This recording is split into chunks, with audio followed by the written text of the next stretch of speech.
Teriakan Budi yang sesumbar itu sudah tak mereka pedulikan lagi. Bagi mereka, selamat dari pocong Kang Tarman jauh lebih penting. Teriakan sesumbar itu rupanya jadi teriakan terakhir dari Budi. Karena saat ia berbalik,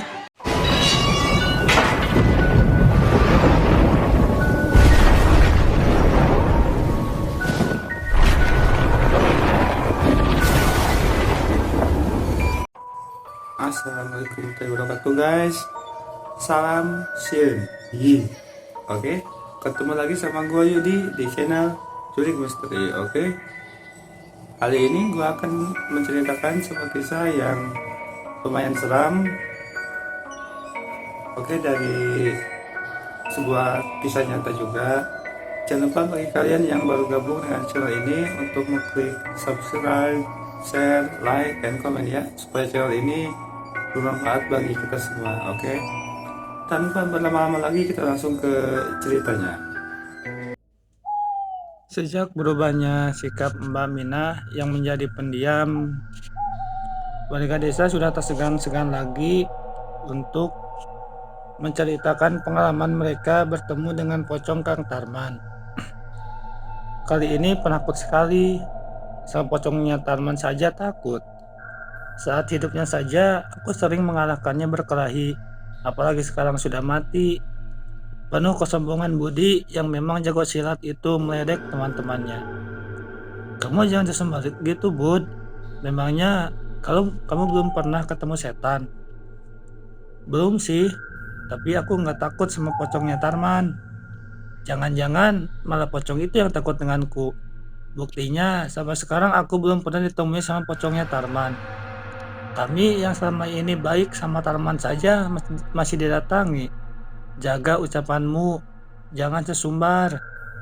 Kalau pocong Tarman mendengar dan nggak terima, bisa habis kamu sama dia. Salah seorang teman mengingatkan Budi yang terkesan sembrono dalam berkata-kata. Sekarang gini saja, siapa di antara kalian yang masih punya nyali untuk melihat pocong si Tarman? Kalau memang ada malam ini juga, kita ke kuburannya. Gak usah nunggu pocong itu datang mencariku, tapi aku sendiri yang akan menemuinya. Bagaimana? Ada yang punya nyali? Semua teman-teman Budi terdiam. Mereka memang pernah ditemui pocongnya Tarman, dan kini mereka dihadapkan tantangan untuk menemani teman mereka ke kuburannya Kang Tarman. Walau perasaan takut masih terlihat jelas di wajah-wajah mereka, namun mereka juga kesal pada sikap sombong yang ditunjukkan Budi. Tentu saja mereka ingin memberi pelajaran pada Budi agar dia bertemu sendiri dengan pocong Kang Tarman. Biar Budi juga merasakan takut yang pernah mereka rasakan karena melihat seramnya wajah sosok pocong itu. Mereka ingin agar Budi jera dan menginsafi kesombongannya. Akhirnya di antara para pemuda desa yang saat itu nongkrong di warung pecelnya Mbak Wiwin bersepakat. Ada 5 orang laki-laki yang bersedia menemani Budi malam ini ke kuburannya Kang Tarman. Mereka adalah Aruf, Iyang, Ijul, Jono, dan Topik. Kelima pemuda itu bukannya bermental tinggi atau pemberani karena meladeni tantangan Budi, tetapi mereka ingin sekali melihat temannya yang sombong itu menerima ganjaran atas kesombongannya. Waktu malam tiba, disepakati bahwa mereka akan berangkat ke kuburan pukul 11 malam. Agar suasana tidak terlalu ramai dan tidak membuat heboh warga, rencananya mereka berenam akan kumpul dan bertemu di gardu ronda. Sialan, dasar penakut semua. Otaknya aja mau nemenin gua ke kuburannya Tarman. Dan jam 11.15 masih belum pada nongol juga. Kalau sampai malam ini gak ada satupun yang nongol, bakal gua gebugin mereka semua. Berani-beraninya gua ngerjain gua di pos ronda malam-malam gini. Dumel Budi yang tampaknya sudah dari tadi menunggu di pos ronda. Budi menyalakan sebatang rokok filter yang dikeluarkan dari kotak, lalu menghisapnya dalam-dalam, seakan ingin mengusir dinginnya udara malam yang mulai terasa menusuk kulit. Malam ini memang seakan berbeda dari malam-malam sebelumnya. Langit gelap tanpa satu bintang pun yang terlihat, sedangkan rembulan hanya tampak garis-garis tipis saja cahayanya, karena menutupi tebalnya awan hitam yang membelakanginya. Angin bertiup dengan kencang, menimbulkan suara gesekan dedaunan yang terdengar seperti lirih kesakitan. Tiba-tiba terdengar suara langkah kaki di belakang Budi. Dia pun menoleh. Ternyata itu adalah Iyang dan Arup.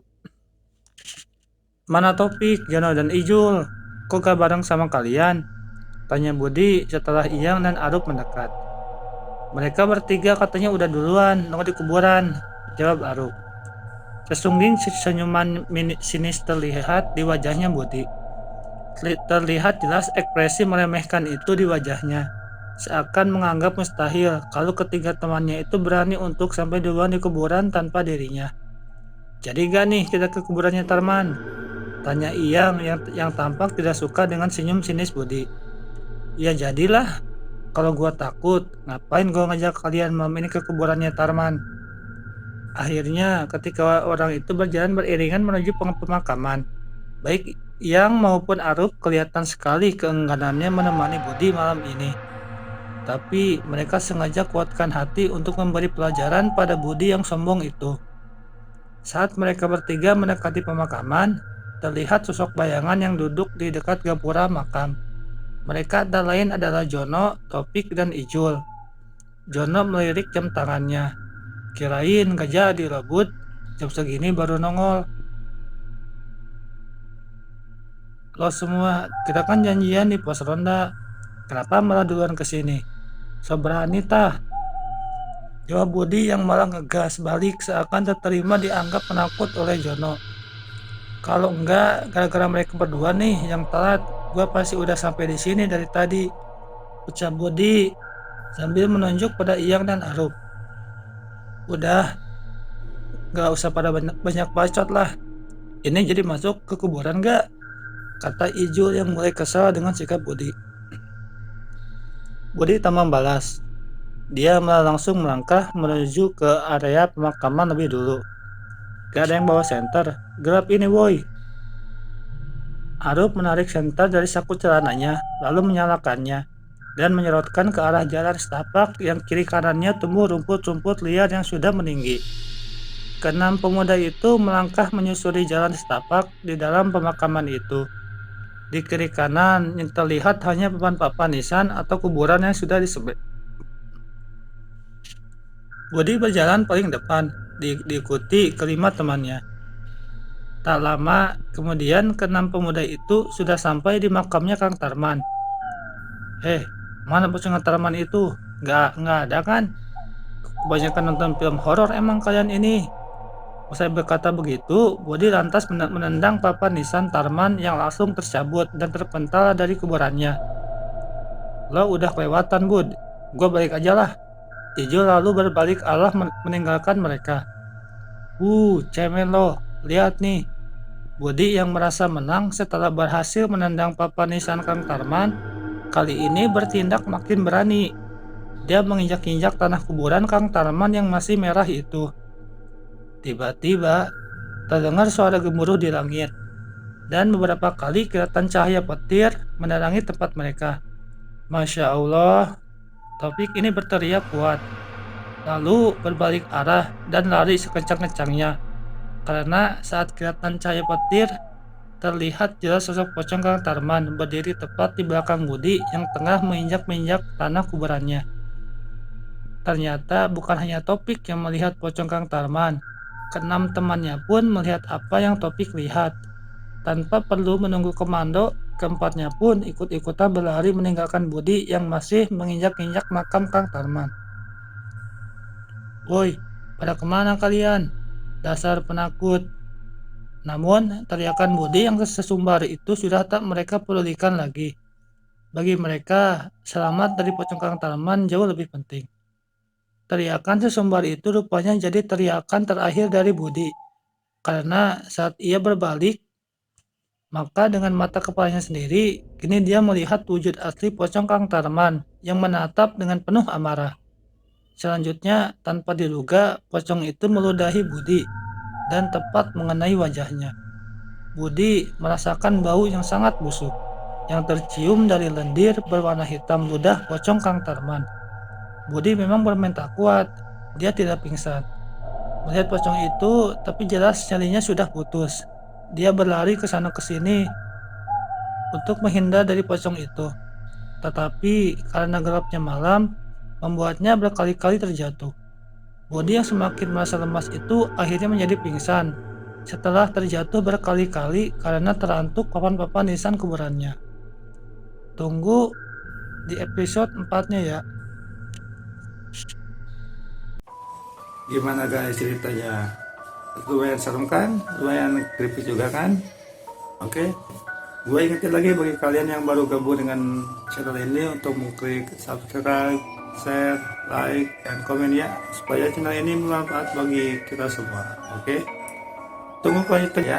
Mudah-mudahan kalian dapat mengambil pelajaran dari setiap kejadian yang ada. Oke. Terima kasih semuanya. Assalamualaikum warahmatullahi wabarakatuh. Salam share. Oke.